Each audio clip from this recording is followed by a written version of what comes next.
Welcome to Real Estate Success Partner. I'm your host, Devin Dubuque, and we've got returning co-host Dom Arias. Dom, brother, great to have you here, my man. Hey, I'm not going to cut you off. What you got to say? I hear it. Thanks, Devin. No, I just wanted to get right to the chase. So today I brought with me a fantastic agent out of Des Moines, Iowa. His name is Tom Stender-Custer. Tom, welcome to the show, man. How you doing? Thank you. I'm doing great. Thanks for having me. We're excited to have you here, Tom.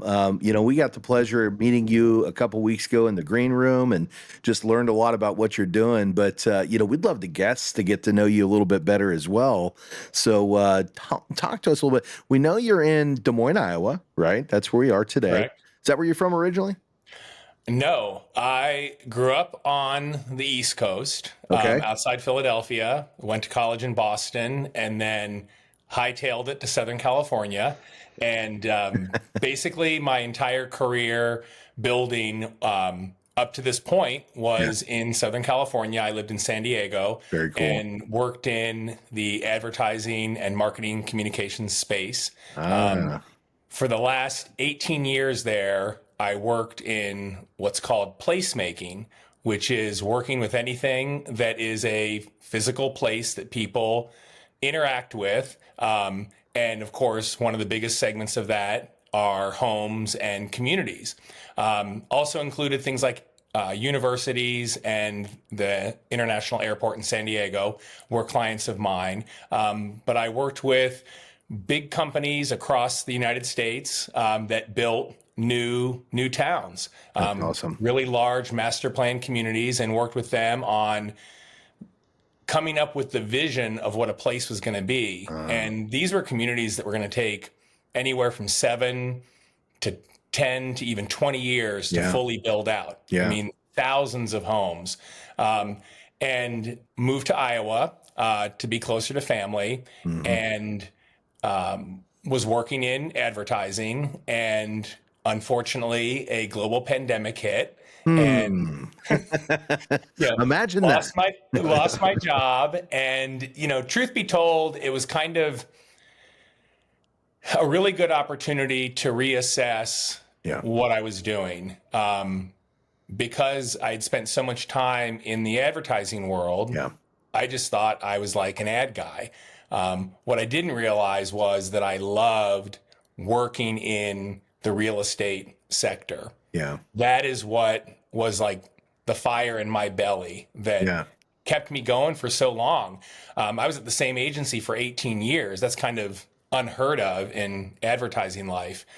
So I decided, during the pandemic that I was going to make this switch and become a licensed real estate agent in Iowa, and took courses during the pandemic. So it was all virtual. That was very different for me. I'm, as you might be able to tell, I'm a face-to-face kind of person,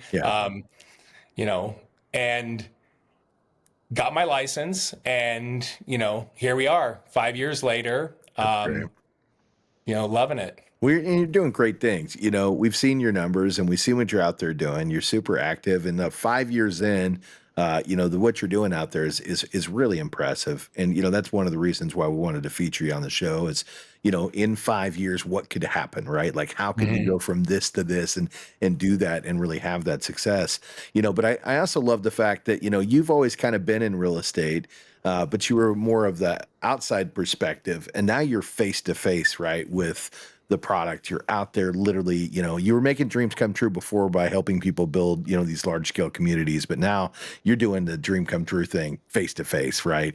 And that's a pretty special moment. And some people, they absolutely thrive in it, and you're that guy, you just thrive in it. I can tell from our short communication how much you love helping people. It just comes across. So talk about that though. So you're in a newer city, right? You're from the East Coast originally, but you weren't in Iowa. That's right in the central, right in the middle of the country.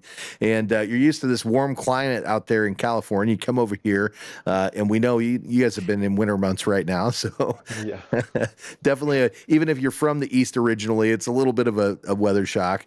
And you decided to move into real estate. What'd that look like, right? Did you just jump in and we're just having crazy success from day number one? No.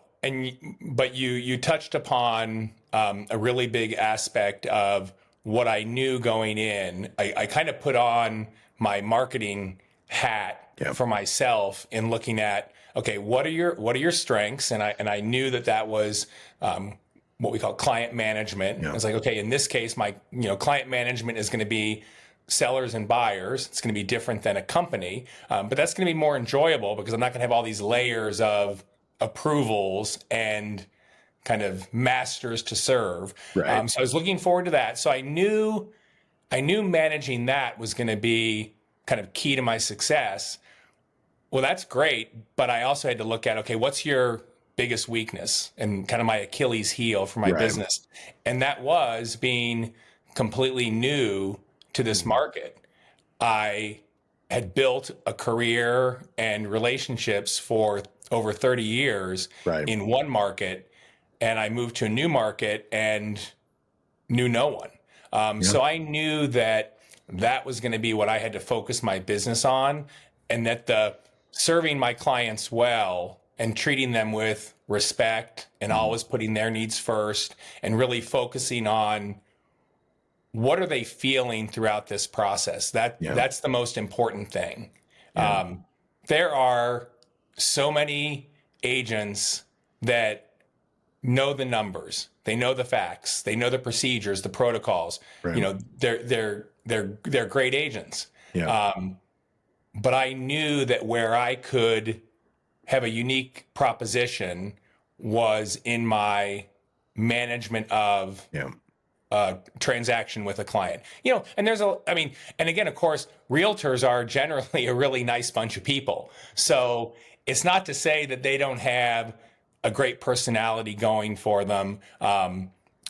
But I had to really identify what my strength was and what my weakness was, because that weakness, that's what I needed to lean into and focus on and build upon to ensure that I had clients to give great service to. That's amazing. Yeah. Well, you mentioned that you touched on, you had the marketing background, and so you definitely understood that, but connecting with the people, and that's so important. People will do business with people they know, like, and trust. And to be able to build that trust, you got to be genuine. You've got to be genuine. And again, just in the short amount of time that you and I've gotten to know each other, I see how genuine you are. You've told me some stories about, your client experiences, and just, I feel the care, right? I feel it when we communicate, and that's what your customers see, right? They see that genuine side of you. But let's talk about this. So you're getting started and you're realizing, your unique proposition, but how do you turn that into the first sale and the second sale, right? What does that look like?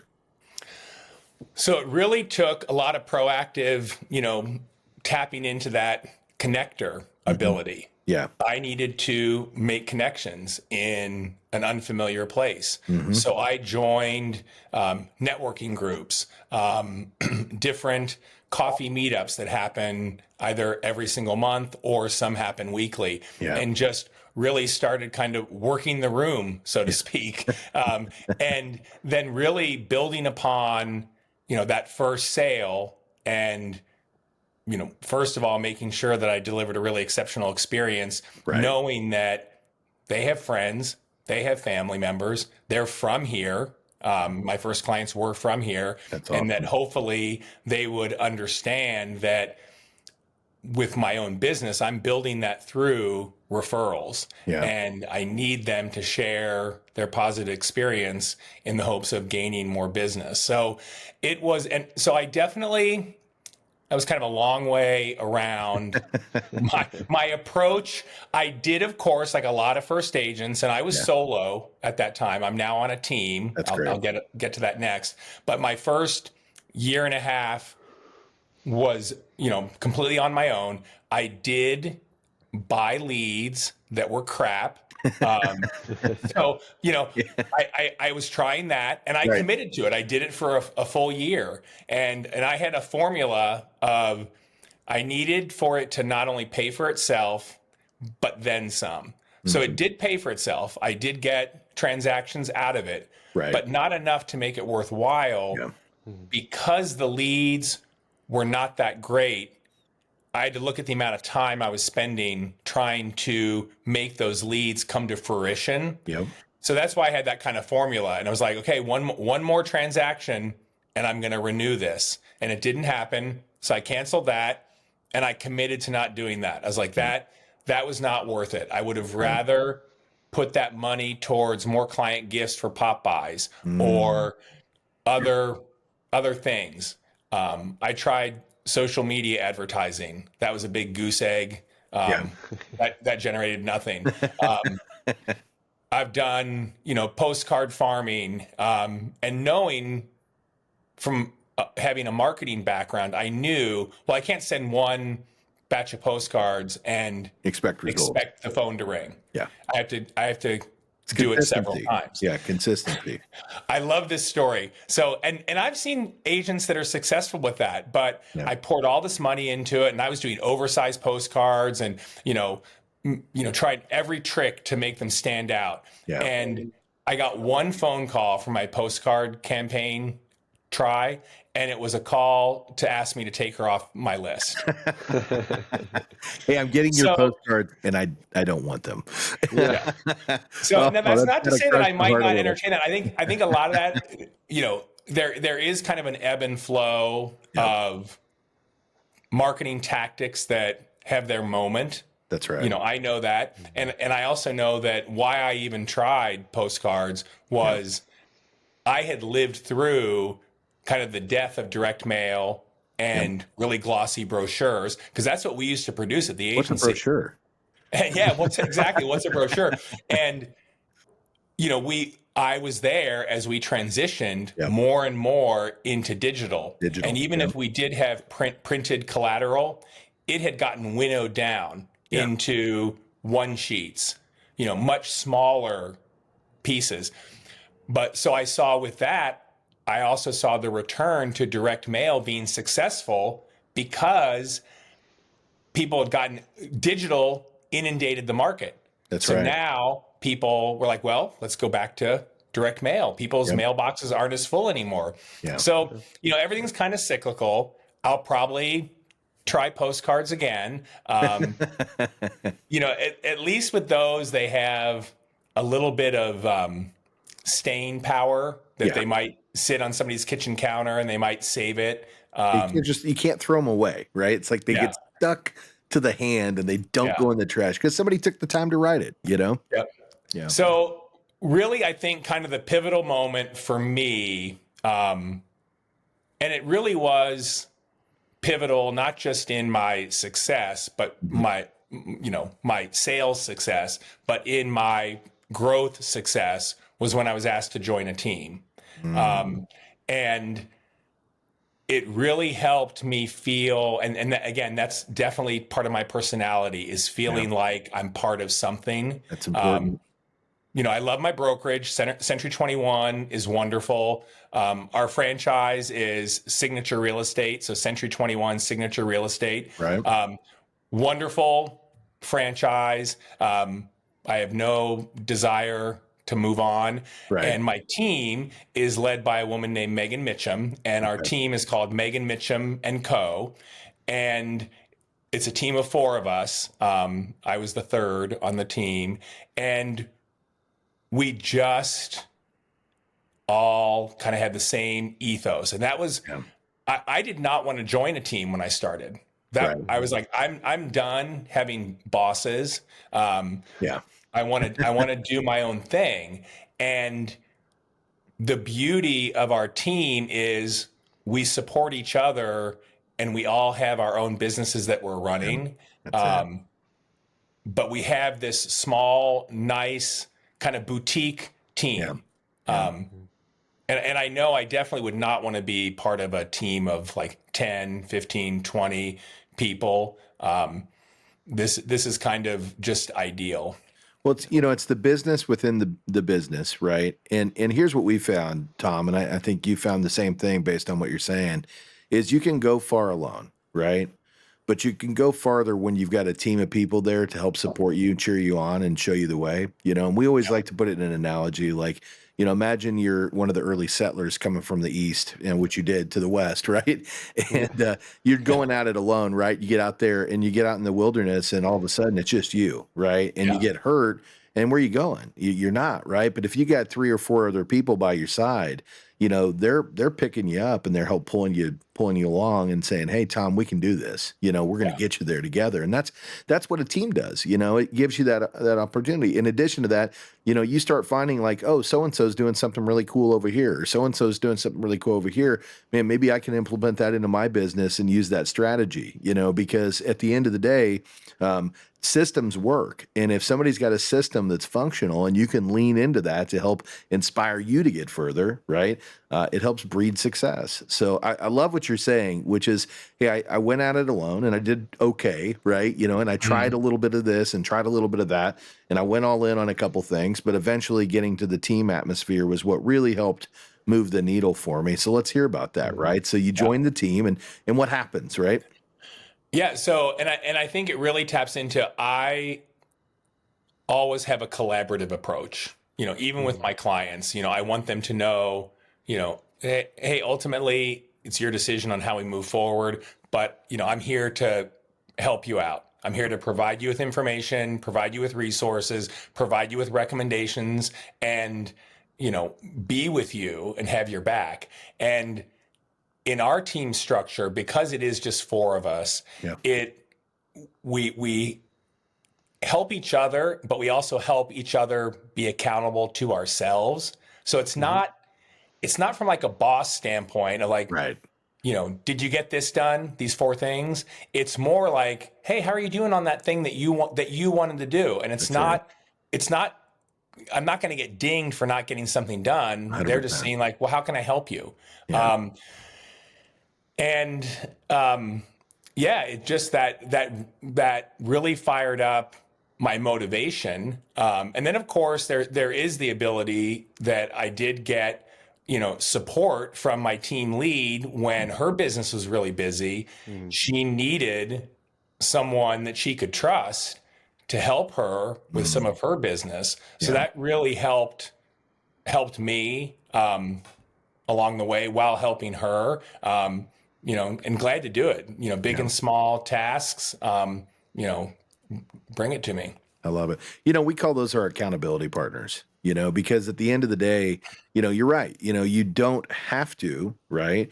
But ultimately, when somebody's over there, helping you along the way, you don't want to let them down, right? Hey Tom, how you working on that? Is it coming together for you? And you're like, it is. And quite frankly, I appreciate you reminding me, because I'm not going to let you down. I'm going to make that come to life. Dom, this, right? We do this all the time. We've got something we do on the daily. We call it the call stars. And, Dominic shows up every day. I show up every day. We're there because I'm not going to miss and let my brother down, and he's not going to do the same thing. We're going to lean into each other for the support. So, and really 100%. Go ahead, Tom.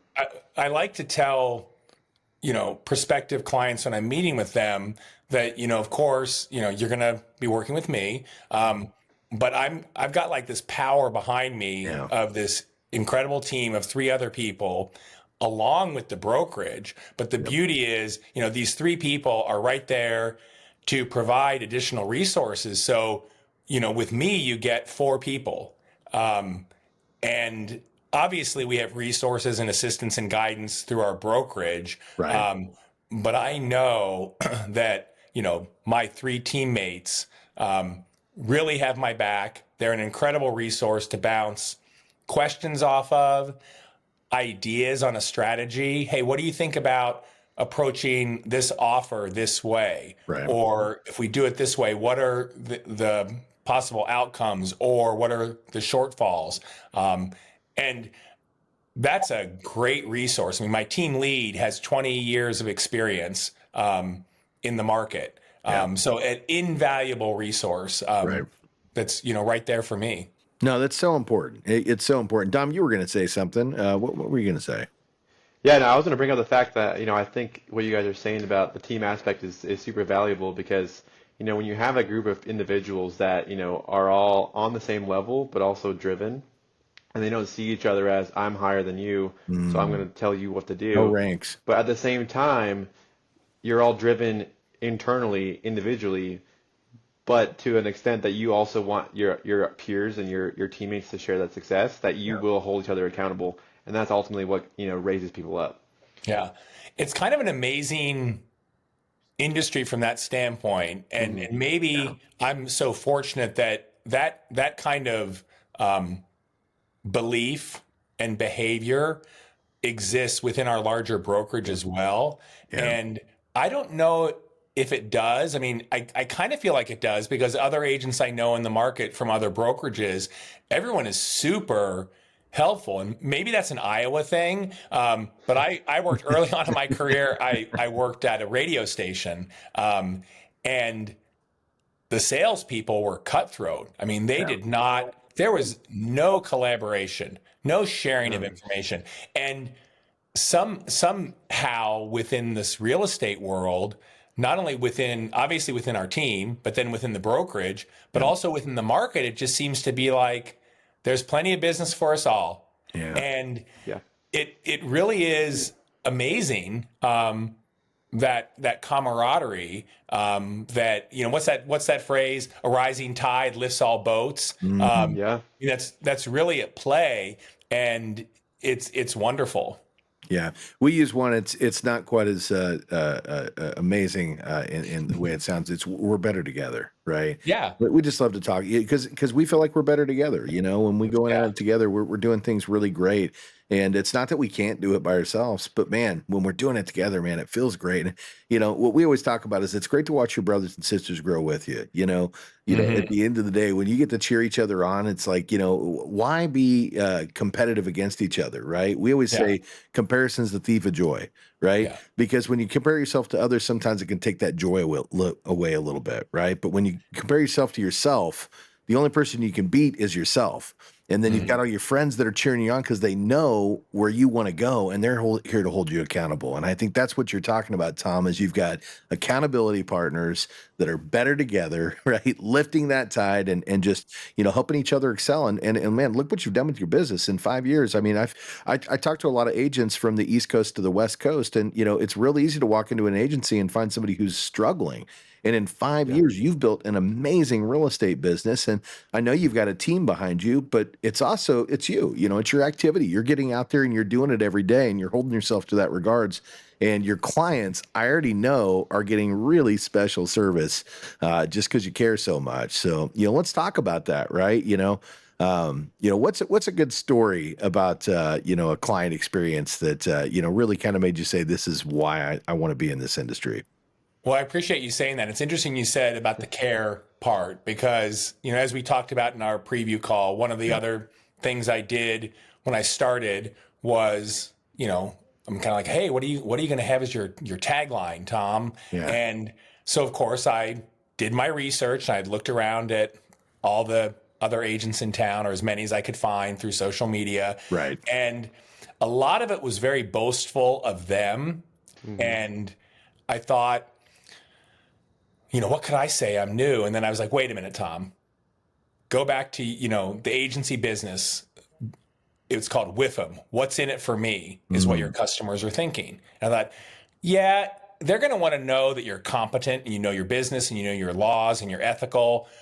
But what am I delivering for them? Or what's my vision for delivering service to them? Yeah. And that's when I came up with, man, it's nothing new. It's a colloquial kind of phrase, but no one was using it in the marketplace, was love where you live. And it was just really, and I didn't want it to be like a tagline. I wanted it to be kind of my statement of my commitment to them. Yeah. I want you to love where you live when everything's done. So that was really, key, as we had discussed, and why I brought that up was I was thinking about this podcast and working with clients. And I thought, wow, if one word were to describe me and what I'm doing, it's that I care. Yeah. I truly care about them. That brings me to the one client that I can think of, a single older woman.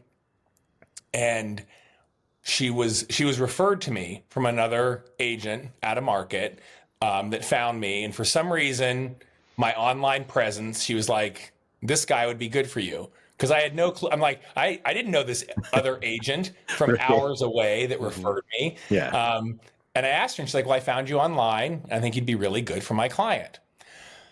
So I meet this older woman. We sit down for a buyer consultation, and she is looking for homes outside of, we call it the Des Moines metro. So that's the city of Des Moines and our surrounding suburbs. Yeah. She was looking for something outside of that ring. So that's looking at properties that are 30, 45, an hour away from the city. Now, those are smaller towns. Yeah. When they have a house on the market, they have no competition. It's like one house is on the market. These are towns of, a couple hundred people. Yep. Yeah. So it was a lot of driving to the rural areas, rural just America. outside of the suburbs of Des Moines, Yeah. to go look at, one house. And when we were in one of our very first homes, I asked her this was kind of like, we're now in a home. Yeah. Because I wanted it to be in a space, not at my office. And I asked her to dream with me and describe to me what she envisioned her new home was going to be like. And she described kind of an open concept, but really like open kitchen, big kitchen with a big island, where her brother and his kids and, the family, Right. her family could come to her home. She wanted to host the family. It was like she was like, one of this kind of maternal, I want to have this homestead where the family comes to gather at my home. So then we keep looking at places, and, she's not finding the right place. She starts making concessions when we're looking at some pretty rundown properties. Yeah. And we were in one that was a complete teardown. Yeah. And she starts talking herself into it. Now, again, I'm low pressure. I'm never going to tell someone what to do, but I had to have her. I was like a coach. I had to call a timeout. Yeah. I said, "What are we doing here?" I'm like, this house is a teardown, and she did not have the means to gut a home and dump money into rehab it. She needed to find something that was more turnkey. So that kind of became my job. And the reason why I felt so passionately about that was I saw in her my own mom, who's no longer with me. I saw my sisters. I saw my sister-in-laws. I saw, just other people that she didn't have anyone with her. And I'm like, I have to be that. It's important. I can't just, if I had let her, all I wanted to do was close the transaction. I'm getting a little emotional thinking about this woman. Yeah. Because if I just wanted to close the transaction, I could have let her proceed with one of those horrible homes. Right. But I kept kind of righting the ship and getting her back on track. And we found a place, and, we clear inspection. We had a few things we asked for. It had been flipped.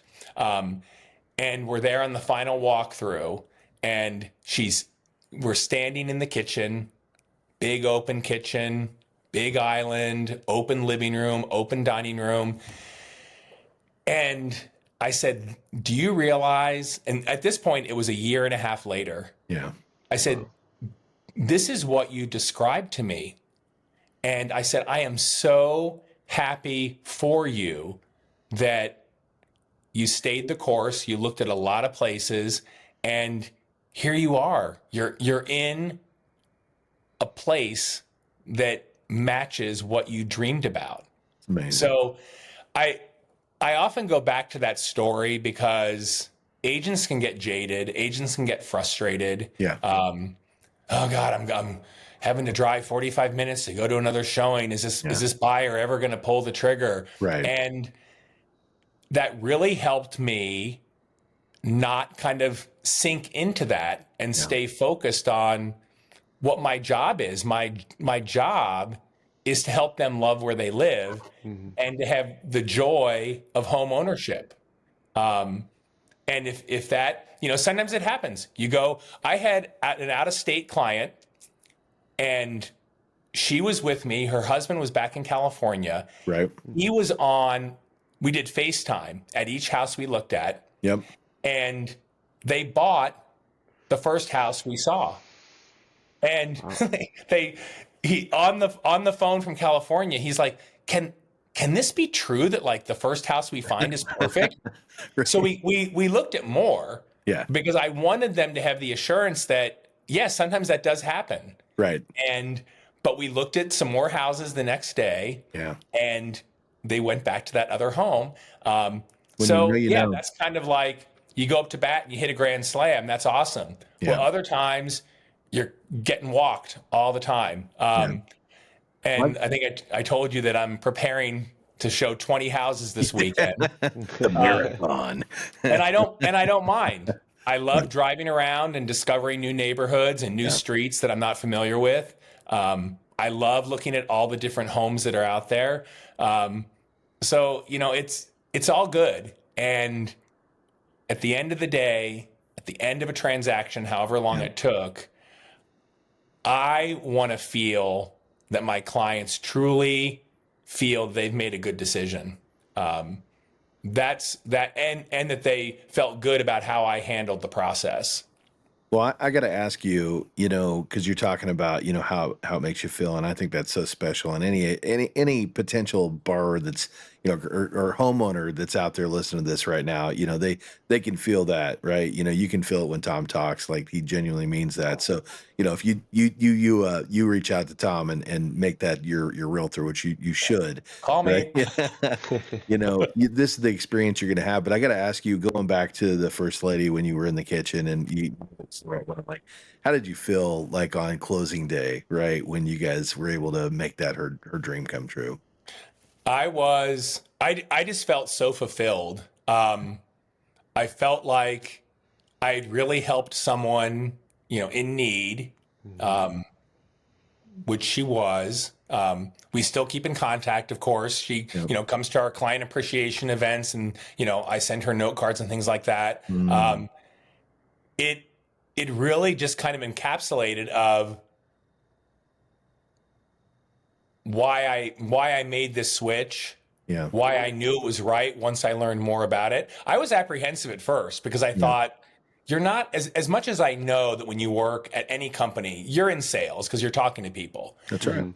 But I wasn't like in sales. I wasn't in the sales department. I was managing client relationships. So there was a little trepidation in me of, are you gonna like this? Do you really want to be a salesperson? Right. And it really made me realize that that's not what most really good agents are. We are helping people. Yep. And that, I mean, I could do that day in, day out. And you do. And on Saturday and Sunday. And you do. So that woman and her story solidified that for me. Yeah. And I see that in a lot of people, young, old, married, divorced, whatever the case may be, I know they have a story, and they may fully disclose it to me. I feel like real estate agents are right there with bartenders and cab drivers, Lyft and Uber drivers, where people share with us their most intimate details. And so sometimes you really know where you've helped someone if they've got a really difficult situation and you're providing them with shelter. I mean, that is one of the most basic things we as human beings can help one another is food and shelter. Your home. Yeah. It's not a house.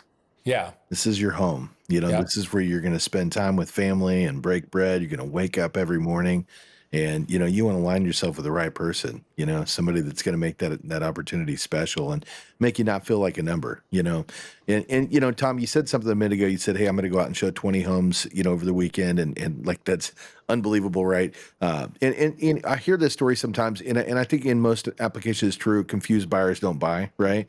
But here's why I don't think that's the case with you, because you can show 20 homes, but because you're so genuine and you truly understand the needs of your clients, you're going to be able to help decipher through those 20 homes, assuming that you see the right one, right? Which one is the right one for the buyer, and help them remember and anchor what they were looking for in the beginning, right? So with you, I don't think there is a confused buyer, because you're looking out for those interests for them. You're making sure that the boxes that they checked off in the beginning are being met, when they hit that right property, and you're helping them see it, and that's important, because there are a lot of people out there that just want to make a quick sale. And my brother Tom, that is not you. So, and I always have a story for everything, and Yeah. I feel, and I it's definitely one thing that I also have to make sure I don't overtake a client's conversation. These clients that I'm showing the 20 homes to, like a lot of couples, one is very more emotional, immediately kind of connects with a home, Yeah. kind of features and benefits.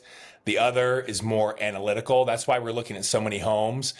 They sent me a spreadsheet for these homes, ranked in order with the address and notes of why they like them. Yeah. So I love the fact, this is where I know that I'm not getting like the runaround. Exactly. Yeah. They're doing their vested. due diligence. Yeah. One is an information gatherer and wants to feel confident in the decision. And it's not even so much the price of the home, No. because they're cross-referencing with their needs. Yeah. But I do think that that's one of the jobs that we need to be doing as agents when we're with clients in a home, Yeah. is taking notes as well, and asking them questions in real time when they start loving on this house because it's got a great deck and a pool, but the kitchen's really small and crowded, and that was like number 2 on their list, kind of redirecting them a little bit. And again, sometimes, if you're not really present with your clients when they're looking at a property, you might not catch that. That's right. But and I have my clients go through an exercise on this, because I've had clients ask me, well, what should I do, Tom? And I'm like, I can't answer that question for you. I can tell you if I think this is priced fairly or if it's overpriced. I can give you a strategy on how we could approach it. If you think it's listed too high, here's what we could do if you want to proceed with an offer. But I have them go through an exercise where I say, I need you to think about 2 things. If you get this home, are you going to feel that you made a really good decision and that you got a good situation, a good deal, so to speak? I hate the term deal. It always sounds a little opportunity. sneezy. This is a good opportunity. But likewise, if you put in an offer and you don't get this property, are you going to be saying, oh, I could have offered 5,000 more. I could have, should have, would have done this. Yeah. And I asked them to go through that exercise and then make their decision, because they're the only ones that can look at, they're pre-approved for something, but the bank doesn't know that you like to go to movie night every Friday night religiously, and that you have a gym membership and you do this and do that. So I said, you need to answer that question about how much you're willing to pay, not even how much you can afford, and come to the conclusion of how much do you want to put an offer in, and be super excited if you get it. Yeah. But be completely okay if you don't get it. Yeah. Yeah. Well, I love that you said that, Tom. I actually recently went through something similar, not on a house. We built our house a few years ago, and we love our home. But I was purchasing a new vehicle, and I knew that I liked it. But I go into things very economical, like, is this going to work? Does it make sense? Is it where I want to be? and I had a number in mind, and maybe I'm a little stubborn, but I wasn't going to come off of that, right? And so I worked that deal down to like very close. We were talking splitting hairs, and I left and said, no, I'm not going to do it. And when you really know is when day 4 hits and they don't call you back. Yeah. You were at the bottom line. They're not going any lower than that, right? And I was like, you know what, man, it's $500, Devin. You really want this vehicle? Go back and buy this thing. And let me tell you something, best decision I made. I love it. Absolutely love the car. I love where I'm at. So it's so smart that you do that with them, because they've got to sit down and decide, sometimes does that just that extra little bit give you exactly what you want? And is it worth it for you? Yeah. So super smart. Super smart. Yeah. I love it. Well, Tom, I would love to keep you here all day, but you've got 20 houses to show. What did we not talk about today that we should have? I guess the one thing that I would share to prospective clients is that deciding the agent you're going to work with, one, you should talk to more than one agent. And even if you have an agent that you've worked with in the past, you don't know what's going on in their life or how they're doing or what they're like, 5 years later. Yeah.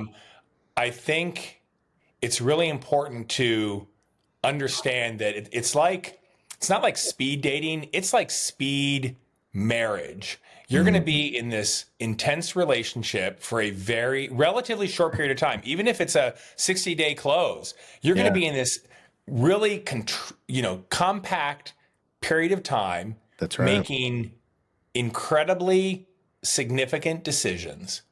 And you better feel super comfortable with your agent. That doesn't mean you want them to be your BFF. I love it when clients ask me to be a friend on social media. Yeah. But that's not the point. Which I'm sure happens often. Yeah. If that's a byproduct, that's fantastic. But not every client's even going to be that kind of person. But when you're looking for an agent, you need to feel super comfortable with them, because if you feel like they're pushing you, you need to feel comfortable to tell them, hey, I don't like being pushed. And likewise, I was super inspired by another agent that shared a story of her firing a client. And I just happened to be dealing with a really challenging seller at the time. Yeah. And I took her story and fired my client when I saw the writing on the wall. Yeah. And it was scary. When I woke up the morning before I did it and I calculated how much earnings I was going to be walking away, and I'd worked with this client for months now to prepare their home to list. And I'd put a lot of hours in with them. But when I did that calculation, I was like upset with myself that I was even thinking about that. I was like, Tom, you know what you're already feeling. And you're not this transactional, it's about the money kind of person. And I don't begrudge agents that's their motivation. That's great. But that wasn't me. Yeah. And I said, that exercise you just did at my kitchen counter, it was at 5 a.m. The family was asleep. I couldn't sleep. I was stressed about this all week. And I knew right when I did that, I knew you got to do it. Yeah. That this was making you make personal and professional concessions that you're not comfortable with. It's not right. And you have to believe that by doing this, it's going to free you up. It's going to free your time up. It's going to free your brain up. It's going to free your heart up for that next best client that you can give your all to, and they're going to appreciate and respect and deserve. Amen. So it goes both ways. So at the end of the day, it's really for buyers and sellers when they're interviewing with an agent. If they don't feel comfortable, move on. And don't be afraid to tell the agent that. There's nothing worse than, we're, we face a lot of rejection. Right. We can take it. What we don't like is when we're ghosted. Yeah. Yeah. So I love it. Well, Tom, again, it's no question as to why you're having such great success out there, and again, if you're out there and you're a consumer and you're looking for an agent that truly cares and is going to give you, the respect and the love and the passion about finding the right home for you, and not just be another number, Tom's definitely the right choice, and he's backed by a team. Which again is important, because when you've got a team, you've got people behind you, and you're not going at it alone. So when something needs to be done, sometimes somebody else can do it for you, and that's super important. So Tom, we know you're out there in Iowa, and I believe Des Moines. Sounds like you hit, maybe a little bit around that target area. What areas do you serve? Des Moines proper, city of Des Moines, West Des Moines, which is a separate city, Urbandale, Clive, Waukee, Ankeny, Polk City, Cumming, Norwalk, Carlisle. Those are all surrounding us. So I know the metro and Clive surrounding and areas, Johnston. right? Yeah, metro and surrounding areas. It sounds like. And when the folks out there want to find you, how do they get in touch with Tom? You can give me a call, 515-868-8000. My website is lovewhereyouliveiowa.com, or look for me on social media. There it is, guys. And if you're watching, it's probably down. I think it just ran across the bottom of the screen. If you're listening in, go to the description. Even if you're watching, go to the description. We're going to have Tom's information in there. We want you to find Tom. And I know you're probably already looking for the number right now, right? Like as you should be. So Tom, again, just a pleasure to have you on. And I know we've got another show we're talking about, the Dom and Tom show. So look out for that. That may be where we're talking about all those conversations Tom's having with the private life on his journey with his borrowers that we were talking about earlier, right? That's a different show. Maybe that's Tom and Dom. So, and then we'll have Devin. Devin, we'll let you co-host. I'm in. Guest host. I love it. I'll be the guest. Yeah, I like it. I like it. I love it. Well, Dom, brother, I know you service Iowa and some other areas as well, and you're on the lending side of the business. Dominic, what territories do you cover? So I cover Iowa, Nebraska, and California. But you can contact me. My cell phone number is 531-220-2408, and I'm always available. You can also find me and my team online at homesbeginhere.com, and then you can also find me on social. I'm all over social: Facebook, Instagram, LinkedIn, really whatever you want. But probably Instagram is the best bet. My handle is the Dom Arias. But yeah, I'm always available, so give me a call. Yeah, and let me tell you something. Dom is definitely all over social. You will see him there, and he's even making fun of me. So you might see some videos on there. He did an AI version of me just to have a little fun. We're hazing our bosses in a new way. But Dominic's a part of my team over here at Premier Lending. And hey, we appreciate you tuning in today to the Real Estate Success Partner. Today we've got one heck of a real estate success partner, and that's Tom Stender. So thank you again, sir, for being here today and being the shining beacon of light that you are. But if you want to check us out, come on over to the Homes Begin Here network. You'll find us on the website, Insta, Facebook, TikTok, all the podcast networks. We're going to be at the Real Estate Success Partner. And come over to YouTube if you want to meet Tom and Dom live and in person. And you probably should, because they're two very handsome gentlemen. And that's going to be at YouTube at Homes Begin Here. So like, comment, subscribe, come be a guest on the show. I think we're going to take it out with a little fun today. So let's say bye to our guests. And Tom, you make me happy. All right. That's my goal. It's all about how you feel. That's it. Here we go. Well, it's been wonderful, guys. So, hey, Tom, have a great weekend out there showing those 20 houses. It's going to be a marathon for you. And Dominic, brother, I know you're available if anybody needs a home loan. So, absolutely. Tom, thank you so much, man. I really appreciate it. Thanks, Dom. Thanks, Devin.